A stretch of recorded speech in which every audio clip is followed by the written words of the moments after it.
a gente repete os mesmos comportamentos, mesmo sabendo que isso está fazendo mal, por que a gente tem a tendência a repetir padrões de comportamento?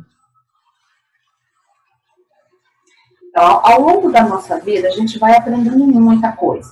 Porém, infelizmente, a gente também aprende muita coisa que acaba sendo nociva para a gente. E o nosso cérebro, ele tem uma questão, assim, eu costumo, inclusive, falar muito para as pessoas que eu atendo, que ele é burro, no sentido que ele não sabe discernir o que é certo, o que é errado, o que é bom, o que é ruim. Ele quer poupar energia e quer prazer o tempo todo. Então, se a gente, por exemplo, experimenta, porque aquilo que você nunca experimentou, seu cérebro não conheceu. Se você, por exemplo, vai experimentar um hambúrguer com batata frita e refrigerante, o que isso vai acontecer? A gente geralmente tem 2.500 calorias para ingerir ao longo do dia. Quando você come essa alimentação, você deu aí, digamos, umas 1.000 calorias para o seu cérebro, para o seu corpo. Seu cérebro vai entender o quê? Caraca, cara, você é muito inteligente, você me deu 1.000 calorias em uma única refeição. Essa interpretação que o cérebro vai fazer. Ele não vai fazer a interpretação se é saudável ou não você comer um hambúrguer, batata frita e um refrigerante. Então, ele poupou energia, porque numa única refeição ele ganhou muitas calorias e ele vai registrar aquilo ali. Então, no momento de mais ansiedade, né, que a gente acaba comendo mais besteiras, atacando o doce, quando está o quê? Frustrado, ansioso, chateado, porque você quer o quê? Dar prazer para o seu cérebro, você quer uma recompensa. E se você quer recompensar, você não vai recompensar com uma folha de alface ou uma rodela de tomate. Exato. Você vai recompensar com açúcar, você vai recompensar com uma caloria, né? Um hambúrguer, um salgado, alguma coisa assim, que vai dar um prazer mais imediato para o nosso cérebro. Isso e aí você alimenta... Pode ser até pior, por exemplo. A pessoa que gosta de tomar uma cerveja. Ele, além de ser muito calórico, além de dar esse ganho de energia para o corpo, ainda dá o prazer que o álcool proporciona, né? E aí é mais um outro estímulo, né? Ou seja, você engorda e ainda acostuma com aquele prazer do álcool, né? Por exemplo. E aí o que acontece? Você cria uma memória. No que você criou uma memória, toda vez que você está com uma situação, diante de uma situação semelhante, que te deixa frustrado, irritado, chateado, triste, automaticamente vai vir o gatilho na sua mente, e a lembrança vai lá, abre aquela cerveja, vai lá, come aquele doce, e vai te deixar bem. Vai te dar prazer, você vai ficar satisfeito. Só que aí depois vem o quê? A nossa área racional. Caramba, olha o que você fez. Você não está de dieta, comeu doce por quê? Né? Tem um arrependimento. A área racional é espelho. Se olha no espelho. Exatamente. E fala, olha... Só que antes da razão... Pois é, só que antes da razão tomar conta, tem um emocional. O emocional ele vem primeiro que a razão. Por isso que a pessoa se auto-sabota. Então, se a gente vai aprender o que gerou, né, lá atrás, aquela primeira informação, aquela primeira memória que gerou aquele comportamento, né, compensatório de uma situação ruim, né, porque diante de uma situação que você interpretou como injustiça, você vai querer o quê? Uma recompensa para aquilo ali. Aquilo que a gente às vezes fala, mereço só um pouquinho, estou de dieta, mas eu mereço só um docinho. Isso já é um tiro no pé, isso é autossabotagem. Entendeu? Então você vai trabalhando e reforçando erradamente padrões de funcionamento do cérebro. O nosso cérebro não sabe discernir. Por isso que também mudar um comportamento é muito difícil. Porque uma vez que o cérebro automatiza um comportamento, ele segue repetindo. Sim, sim. E ainda mais se for prazeroso. E se você já tiver um histórico também de aprendizado familiar, que já não é muito interessante, né? Então você vê como assim, um pai que se alimenta mal. É um reforço. A mãe que se alimenta mal, que... Isso falando de dieta, né? Mas caberiam outros exemplos aí, né? Uma mãe que... E aí pra gente mudar... Sim. Uma mãe que... E aí pra gente mudar, a gente precisa... Sim, isso aí. Faz muito rígida, muito firme ali, que é... A pessoa... Então, você precisa tomar consciência de que está errado, que não está legal o seu comportamento e se comprometer com você, porque senão você não muda. Você vai mudar 1 a 2 semanas ou 1, 2 dias e daqui a pouco você está metendo o pé na jaca novamente. E é fácil mudar padrão? É tranquilo mudar padrão? Não é fácil. Vai muito depender do comprometimento que você tem com você mesmo, da persistência que você tem com você mesmo, do seu nível de ansiedade para querer resolver essa situação. Porque a ansiedade, quando a gente quer muito uma coisa, isso é até delicado e perigoso. Porque você pode ou se tornar seu melhor amigo ou se tornar seu pior inimigo. Porque se você tem um nível de ansiedade saudável que te impulsiona e te motiva a manter aquele padrão de mudança, você segue conseguindo alcançar o que você quer, o que você traçou como objetivo para você. Agora, se o seu nível de ansiedade fica muito alto e você não consegue controlar essa ansiedade, você vai estar sendo reincidente o tempo todo, é onde a gente fala que você entra no ciclo de autossabotagem. Certo, então é um estado de vigília eterna, mas assim, para a pessoa poder vigiar isso, o que está... Eterno não. Não seria eterno. Eterno não. Não, eterno não, porque uma vez que... Imagina um terreno baldio, né, cheio de mato. Quando você vai atravessar para o outro lado, no primeiro momento vai te dar trabalho, abrir um caminho. Né? Isso é como se fosse o nosso cérebro. No primeiro aprendizado é um caminho que você abre, uma memória que você cria e um caminho que você abre. Quando você vai atravessar, que ele chega naquela terreno novamente para atravessar, você vê um caminho aberto, você vai abrir um novo caminho e você vai seguir o caminho já aberto. Ele menor esforço. Nosso cérebro também é assim, ele vai na praticidade, aquilo que ele já conhece, que dá muito menos trabalho e gasta muita energia.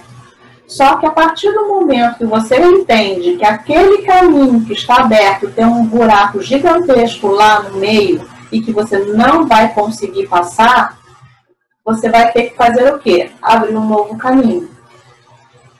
Vai te dar trabalho abrir um novo caminho? Vai te tentar ir para o caminho antigo, esqueci que tem um buraco lá na frente, de repente você até entra naquele caminho que tem um buraco, você volta novamente e abre um novo caminho? Sim. Mas a partir do momento que você se conscientizou que aquele caminho ele não cabe mais para poder passar e você abre um novo caminho e começa a seguir esse novo caminho, você mudou essa rota de funcionamento do seu cérebro. E com isso você faz o quê? Você aprende um novo padrão de funcionamento. Aquele caminho antigo vai enfraquecendo, o mato vai tomando conta ali novamente e aquela conexão ela acaba se perdendo. Por quê? Porque você começou a não fazer mais aquele caminho, só um novo caminho. E aí é onde você muda o teu funcionamento e o teu padrão de funcionamento. Você reprograma o seu cérebro. Certo. E o que leva o nosso cérebro, no decorrer da nossa vida, a insistir em determinados tipos de comportamento? É a busca pelo prazer imediato, a compensação, né? E a não tomada de consciência, porque se você percebe ali que não está sendo legal, mas que você não se coloca firme na que tem que mudar, o que acontece? Teu cérebro vai automatizar novamente, no dia seguinte você está repetindo aquele padrão errado de novo. Por quê? Porque o nosso cérebro não quer gastar energia. Mudar dá trabalho para o cérebro, né? Cansa. Tanto é que se você parar para prestar atenção, quando você está aprendendo uma coisa nova, ou estudando sobre um conteúdo novo, você cansa, né? Você está ali fica esgotado depois que você terminou aquela tarefa. Depois que você aprendeu, você vai, né, praticando, com o pé nas costas, você vai lá e resolve. Você não gasta mais energia, porque o cérebro automatiza. Né? Ou aprender a andar de bicicleta, por exemplo. Né? Quando você aprende a andar de bicicleta, está lá cheio de medo, né? Tremendo com a bicicleta, tem rodinha para não cair. Mas depois que você aprende a andar, você vai direto, você não toma conta mais. Né? Você vai cair, você vai, né, balançar na bicicleta ou não. Então, a repetição, vou usar até um ditado que eu acho meio falho, mas você me corrija. A repetição leva à perfeição, ou encaminha para a perfeição, hein? Se for positivo ou negativo, aí vai variar. A perfeição é uma palavra muito delicada a gente usar, né? Porque perfeição, na realidade, não existe. E é perfeito para mim pode não ser perfeito para você. Né? Mas eu digo que a repetição te leva à excelência.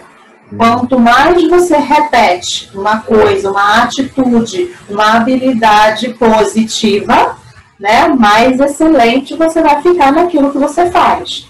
A mesma coisa vai ser na questão negativa. Quanto mais você se especializa em fazer coisa errada, você vai ficar muito esperto em fazer coisa errada. Entendeu? Mas aí a gente é organizado. Vai dos valores e dos princípios de cada um, né? Só que é muito interessante, porque o nosso cérebro, ele tem uma estruturazinha ali que ele sabe quando você está fazendo coisa errada, né? Então ele aciona ali um alerta para te falar, opa, como se tivesse aquela freadinha assim, opa, peraí, esse caminho não é por aí não. Ele tenta te corrigir. Só que quando a pessoa insiste em estar sempre fazendo a coisa errada, ela vai enfraquecendo tanto essa estrutura, né, o funcionamento dessa estrutura, que daqui a pouco ela não funciona mais. E aí a pessoa passa a não ter remorso mais por ter feito a coisa errada. Acabou também a empatia, né? Um outro caminho. Exatamente. A gente entra num outro caminho que acho que... É reprogramação demais. Vai render o assunto aí. Imagina essa gravação no Congresso hoje, né? Enquanto a gente já está pensando assim, gente, eu não sei nada. Eu acho que eu saio com a algema nos braços, porque eu não freio com essa mulher. Não, eles vão pensar assim, pode falar, eu já não sinto mais nada, eu já faço já. Já não me exatamente. Está tão automático. Quando o cérebro falou que eu estava fazendo alguma coisa errada, eu já nem lembro. Acho que sim. Sabe aquela coisa que a gente fala da intuição? Nossa, alguma coisa está me dizendo que eu preciso ir por aqui, eu não tenho que ir por aqui. Justamente essa áreazinha do nosso cérebro que é responsável por corrigir. Porque as informações elas vão ser registradas no nosso cérebro e a gente só tem 5% de todas as nossas experiências na nossa consciência. Os outros 95% está tudo lá, guardadinho. A pessoa, se a gente tivesse tudo na nossa consciência, a gente não ia dar conta de todas as informações. Mas o nosso cérebro está processando tudo o tempo todo. Então, existe um sinal, né, eu digo assim, uma sabedoria muito grande dentro da gente, que está ali o tempo todo em alerta para nos alertar, né, para a sobrevivência, para a gente não se ferrar, não se dar mal. Então, é essa estrutura que nos dá o sinal de alerta quando a gente está indo para um caminho que não é o bacana. Entendi.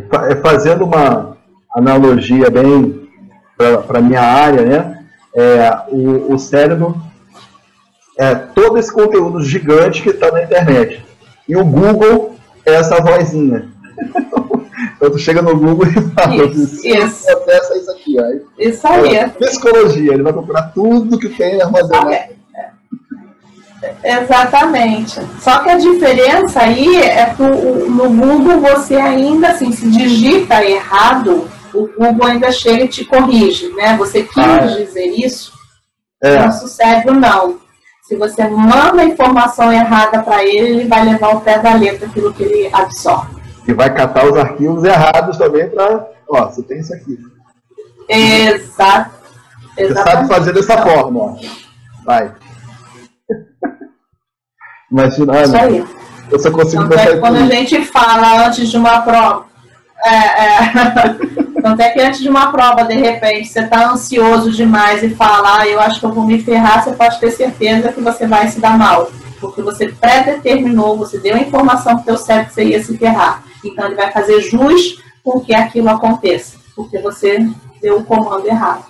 Literalmente pediu, agora aguenta, né? Isso aí.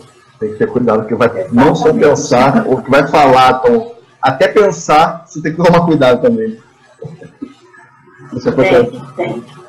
Os nossos pensamentos vão gerar um sentimento, e esse sentimento vai levar a um comportamento.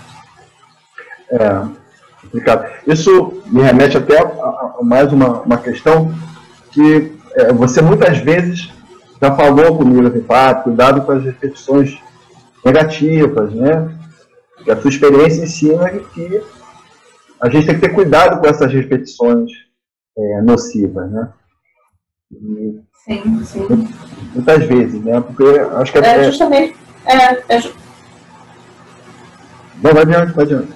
Justamente assim, porque o nosso cérebro não sabe discernir o que é certo e o que é errado, né? Então ele vai repetindo o padrão.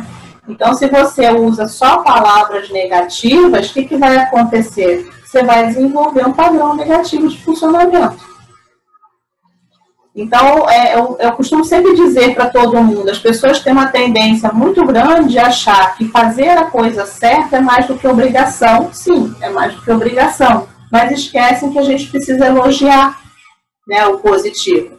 E aí, o que acontece? A gente só chama atenção, a gente só corrige sempre quando tem algo, a pessoa está fazendo algo errado. O que acontece no nosso cérebro? Se ele aprende por repetição, e se você só repete ali o negativo, ele vai achar o quê? O negativo com o certo, o negativo que é a forma correta de funcionar. Então, você desenvolve sempre um padrão mais pessimista de funcionamento do que positivo. Tanto é que a criança, quando quer ganhar a atenção da gente, o que ela faz? Ela faz a coisa certa ou faz a coisa errada? Geralmente ela abre faz a coisa errada. Ela joga a comida fora. Por quê? Porque ela aprendeu que dessa forma ela ganha atenção. Isso. Entendeu? Se a gente começa a dar parabéns, elogiar, agradar, fazer festa para as coisas bacanas, para os sorrisos, para as brincadeiras legais que a criança faz, ela vai começar a entender que fazer a coisa certa eu ganho atenção e é muito mais saudável, não é nocivo. Ela tem a recompensa, né? A recompensa.